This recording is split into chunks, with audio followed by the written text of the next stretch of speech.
Allen Rio and Chevy. Hey everyone, welcome back to I Just Watched. It's your boys, and we're here to talk a Netflix original, Gunpowder Milkshake, starring Karen Gillan and Lena Headey. Lena Headey. I was gonna say Headey, and a few other great, fantastic people. Michelle Yeoh. Michelle Yeoh, and then I remember hers from She Had to Get Her Groove Back. It's not. Angela Bassett. Yeah, there you go. However, before we do, I gotta hit you with the usual, which is hopefully you like this video enough. Smash that like button, click the subscribe to stay tuned and see more of our shenanigans as they drop. And you can hit the little bell to get notified when they do. That being said, let's discuss Gunpowder Milkshake. Alright everyone, so let's just jump into it right off the bat. I thought this movie was gonna be, I mean, it sucks because everything gets compared to it, but like, you know, John Wicky when it comes to the fights and because I mean, it's the whole underworld being created. So I figured it would have similarities, which is fine. I get it. I think if you do, it's a good thing because there's a lot of good in those movies. Yeah. But also, I love the fact that looked like it's going to be very vibrant in your face with the colors, and I like that. Very stylish. I like that like that, like the oversaturate of colors, and it's just vibrancy. I love it. The lingo, to me, is the best part of this film because I like the simple, like library style lingo, the books, the reading, the shit like that. I really enjoyed. That being said, that's just all about what I enjoyed for this movie. Because as I watched it, this movie just kept getting harder and harder to watch. Because it just kept losing my attention. I mean, like that first fight scene in the bowling alley, it felt so slow. It didn't feel as smooth as other fight scenes for similar movies. If that makes sense, the way I'm putting it. So that right off the back, I was like, oh, okay, that's not bad. Like, I don't like that. That's not good, excuse me. And like the humor that they're trying to pull off just didn't work for me. So no, it's just like it felt like it was trying to be over the top, but it didn't realize it was being over the top, so they went more so, but like in a bad way, direction. Yeah. Because I'm okay with being over the top, but you have to like understand that's what you're doing and like almost acknowledge it. Where this one was like, no, we're a serious movie doing wacky shit. I'm like, that usually doesn't work, at least for me. No, it doesn't.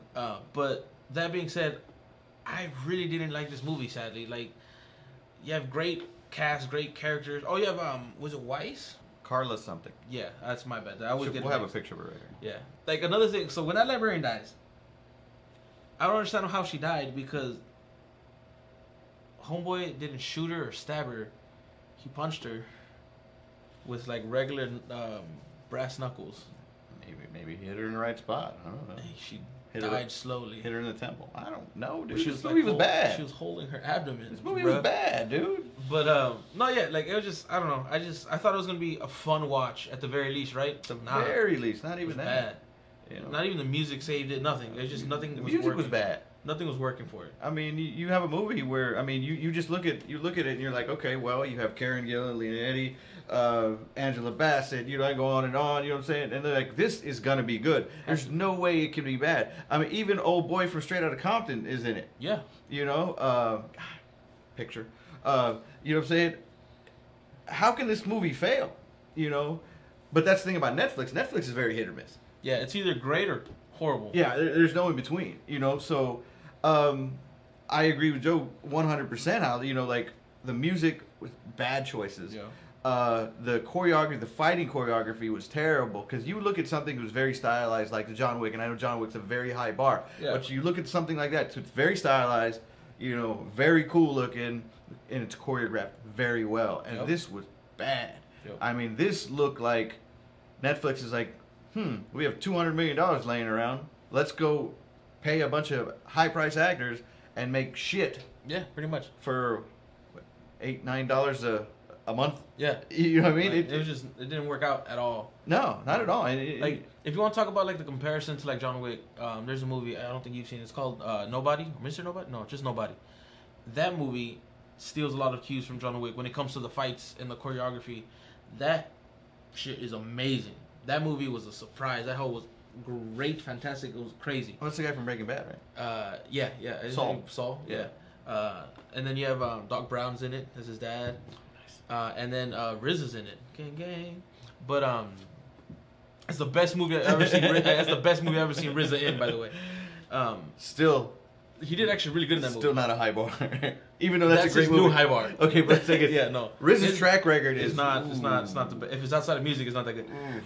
Man with Iron Fist. Him and G.I. Joe. Oh yeah, bro. No, we don't talk about those. We talk about his music and that's it. And then this movie. Wu-Tang.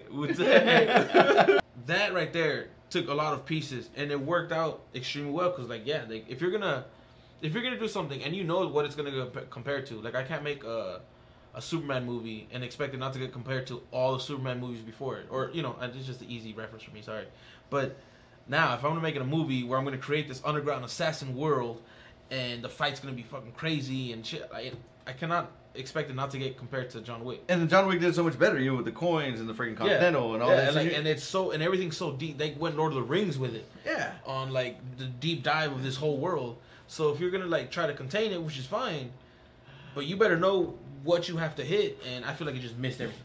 The Netflix is so hit or miss, and this was a miss. It's a big swing and a miss for sure. But at the same time, it did its job because we watched it. Well, yeah, I mean, yeah. being movie guys, and I know we're not the only ones. Yeah, exactly. You know, and I wouldn't be surprised if they gave us another one. I bet you anything. Look, it wouldn't be called 2. It'd be Gunpowder Milkshake Extra Thick. Let us know down below. Did you like it? What you thought about it? Have you seen it? Are you gonna see it? I don't recommend you see it. I recommend you go watch Nobody. But lackluster is probably the best way for me to describe it. Because I remember seeing it, I was like, oh, that looks kind of like, I like the picture, I like the vibrancy. Got some bad bitches in it. This is gonna be dope. Yeah. It was just bad. It was just bad. But like I said, let us know down below your thoughts, comments, questions, concerns, requests. Anything you'd like to add? No. There it is. Ladies and gentlemen, until next time, stay safe, be well. Adios.